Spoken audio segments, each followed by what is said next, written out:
Hey there, how are y'all doing today? Today I'm doing great. We're going to be unboxing a Seiko, and as you can see by that number there, we're going to be checking out one of the most talked about watches of the year.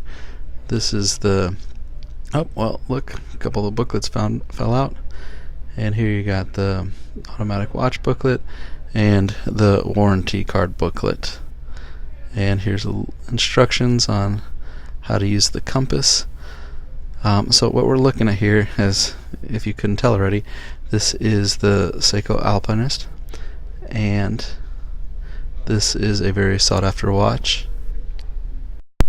So the Alpinist is actually Seiko's first sports watch. The Alpinist came out in 1959, and this watch here is a limited edition, and you guessed it, it's limited to 1959. So 1959, just like the year it was first created.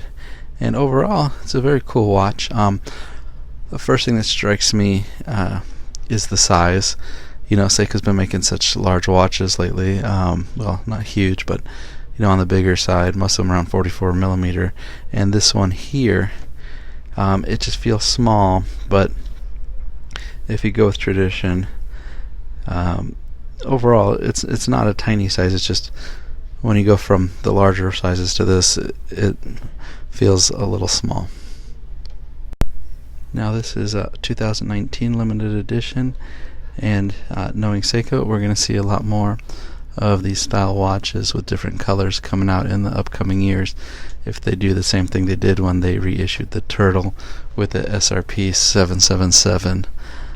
So this is not going to be the only time we see the Alpinist, and it's a cool looking watch overall. And what I kind of like about it is that it's a 20 bar or 200 meters. It doesn't look it, but it does have the shockability, and it is a sports watch, not a dress watch, so it's kind of cool. The watch retails for $600. It's 23 jewel, and it's got a sapphire crystal. The case size is 39.5 millimeters, and the movement is 6R15 caliber. And here you can see the watch on my wrist. Like I said, it just feels a little small, but it looks good on the wrist. Better than it did on the box, I think. Overall, a nice watch. I like that it kind of gives you like a little bit of a rugged dress watch to me. Very cool. This watch has been sought after, and people have been going crazy about it. I can see it. It's a nice watch, and here we could see it in the dark. Interesting loom pattern here with the little dots. Again, very cool. I'd like to thank you guys for taking the time to check out this video. Have a good one.